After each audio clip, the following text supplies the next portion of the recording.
I do want to touch, too, on what we saw yesterday, which was just remarkable. And the words from this judge, remarkable. Allow me to read some of this. So this is a judge who learns in the middle of this hearing that two of the people they're there to talk about are at that moment in time on a plane being sent back to El Salvador. This is pretty outrageous, says District Judge Emmett Sullivan. Somebody in pursuit of justice who has alleged a credible fear in her mind and is seeking justice in a United States court is just spirited away while her attorneys are arguing for justice for her. It's outrageous. I'm really upset about that. And he also said if they weren't brought back, he was maybe going to hold the attorney general in contempt. It's remarkable to see this.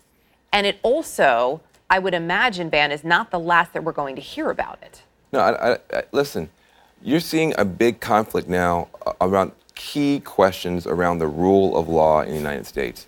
There is a law in the United States that, frankly, most Americans have been quite proud of that says if you are fleeing persecution, you have a right to come to the United States and at least be heard. I'm afraid, I'm scared. Doesn't mean we have to take you. No. Doesn't mean that anybody shows up can stay. But everybody gets a say, gets their moment. And we fought for that not just here, but around the world. It's one of the biggest achievements in the last century in terms of human rights law. And this administration and Jeff Sessions says, I just don't care. I don't like that law. I don't like those people. I'm going to do what I want. This is the top cop. Sessions is supposed to enforce the law. He's flouting the law, and our courts are having to point out to him, by the way, sir, you have to obey the law. The top cop has to obey the law. That's now a controversy in America. This is so outrageous that we're back to literally 11th grade civics, whether or not everybody has to follow the law. That's where we are at this moment. I have to say, you note that Jeff Sessions is doing it publicly. He's proud of this. He's not. Stephen Miller, the key advisor on immigration issues inside the White House, is doing this publicly. He's proud of this. Lawlessness. This is lawlessness from the top. It's not just an issue of the law. It's also a question of what is America. Mm-hmm. And there are also people who support the president on cable television who are saying things publicly. They're not hiding. They're saying it out loud. And Laura Ingraham, who's a host on Fox News, had this to say the other night. In some parts of the country, it does seem like the America that we know and love doesn't exist anymore. Massive demographic changes have been foisted upon the American people. And they're changes that none of us ever voted for and most of us don't like. From Virginia to California, we see stark examples of how radically, in some ways, the country has changed. Now, much of this is related to both illegal and, in some cases, legal immigration that, of course, progressives love. So Laura Ingraham tried to backtrack in a way overnight, saying it was about the border. She didn't say a word. No, listen, I know her. I have thought well of her in the past. That was racial.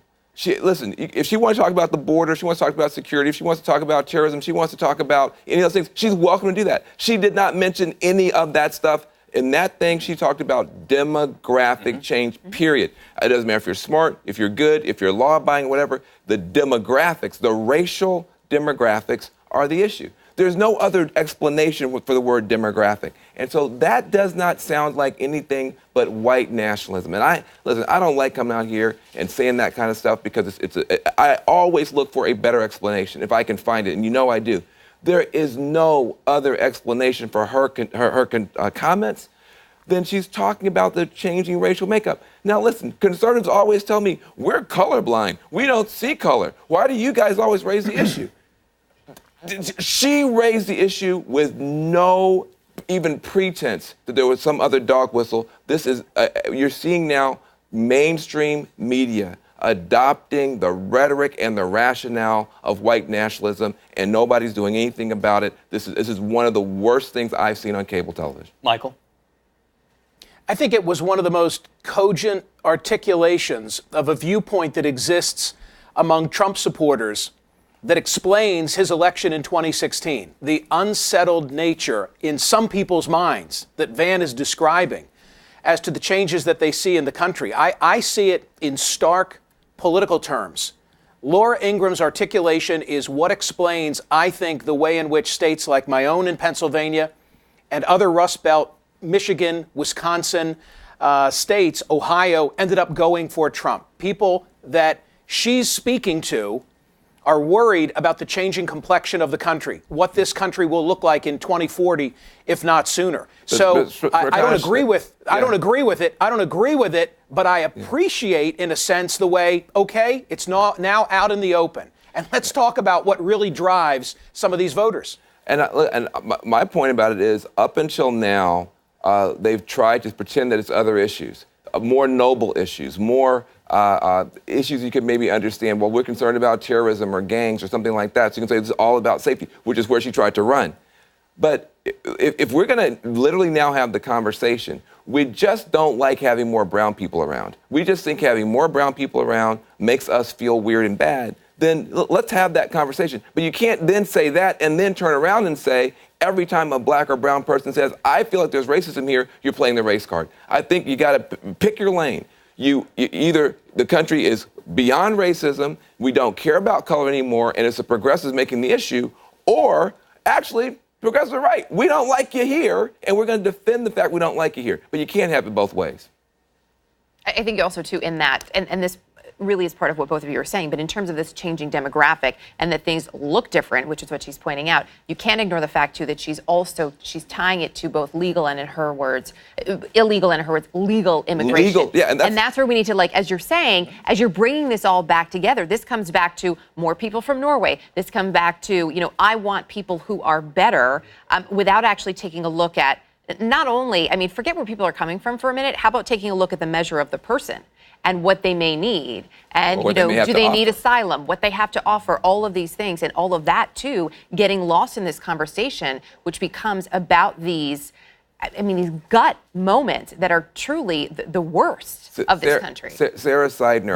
But it's, Erica, if I could just say this, it's really not immigration that is changing the nature and character of the country, as she articulates it. If you really want to talk about how America will be, whites will be minority in 2040. I said that incorrectly. How the country will be comprised of whites who are now in the majority by 2040. It's more about birth rates than it is about immigration. So this is a canard on which Laura Ingraham is playing. Yeah, and throughout the West, you're seeing this challenge where, once you get that Western standard of living, you don't want to have a bunch of kids. You tend to have, one or just have a dog, and then that tends to have a certain outcome. So sometimes they're a lot easier. Yeah, sometimes they are. But listen, I thought that we crossed another line with that commentary. Sarah Seidner had recently just went out into some of the tough parts of America and heard Nazis saying this very point. We had that sound band. Let's listen to it. Yeah, okay. Rural America spoke up when they elected Trump. Rural America. We're staring down the barrel of a gun here in white America. There's still 193 million white Americans. Yes, the vast majority of them are in their 60s and 70s, will be in the ground in the next 20 years, and therefore we have the possibility of becoming a minority in our own country. A possibility. It sounds to me of becoming a minority in our own country. Like you're afraid of being me. And being me This is my country. Is great. This is also my country. You guys didn't win the culture war. So you have a guy who's, if you didn't notice that, he has a Nazi swastika on his chest, making the same argument that Laura Ingraham was making on cable television to millions and millions of our neighbors and fellow citizens. There is no difference between the argument that the Nazi made and the argument that she made, that having too many brown people is a problem. Not because they're criminal, but because they're brown. Not because they're terrorists, but because they're brown. Not because they did anything, but literally just because they're brown. There is no other way to describe that argument than racist. I don't come on this station and call people racist. I find any area I can to give people credit. I'd rather have a more dignified debate. But that is racism, period, and point blank. It doesn't matter if it's coming from a Nazi standing in front of his trailer or from Laura Ingraham on Fox News. If you say people coming here are a problem because of the color of their skin, because of where they came from, that is racism, period, point blank. And it has no place in our country. I agree that it's good that it's out there. But then now let's finally have the conversation. Is somebody absorbing too much light through their skin a problem?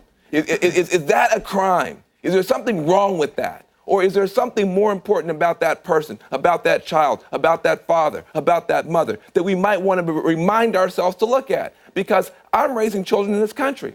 And kindergartners are taught better than Laura Ingraham. Third graders, kids going to college are taught better than how Laura Ingraham and that Nazi are performing in our country. And it's wrong. And if we can't say that it's wrong, to say that somebody shouldn't be here literally just because of the way they look, we are far down the rabbit hole in this country. Michael Smerconish, jump in here. I just want to note that Melania Trump, the First Lady of the United States, her parents became U.S. citizens yesterday through the legal immigration, through chain migration, the legal immigration process, and I have not heard the same concerns about the impact of immigration. There's new data out yesterday from Pew Research, and it delves into turnout among those different constituencies who participated in 2016, and it also scrutinizes those who didn't come out to vote. I highly recommend it. But what I took away from it was the level of passion that existed among some communities, some white communities, that didn't exist among people of color. And I would say, I view this all in political terms. I think we're now discussing a large part of the success that Donald Trump had in 2016 in driving his core constituency. And I'm not castigating all those who supported him, far from it. But I think herein lies an explanation as to why forecasters, pundits didn't see coming the outcome of that 2016 race. And so I welcome the dialogue. I really do. I have felt this coming for a long, long time from certain callers in my radio constituency, the unsettled nature as to what this country will look like from a demographic standpoint in the next 40 or 50 years. So now it's laid bare. Let's discuss it. Michael Smerconish, Van Jones, I want to thank you both for coming in and having this discussion this morning. I really appreciate it.